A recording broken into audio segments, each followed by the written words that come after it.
All right, so you work in sales. I want to remind you of something that we all need to remind ourselves. Closing the deal is your ultimate goal. Far too often when we work in sales, we think, hey, you know, it's about having great conversations. It's about building great rapport. It's about creating a relationship.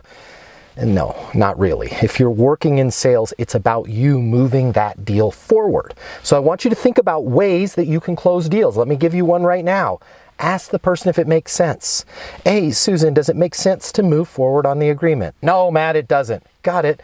What's a good next step then? Well, I'm not sure. Hey, makes perfect sense. What's a good next step on my end? Call me Tuesday after we meet with the board. Fantastic. And when was that board meeting? It's Monday at 5. Would you like me to be there for the meeting? Sure. When you've got a system in place that helps you either close the deal or set a crystal clear next step.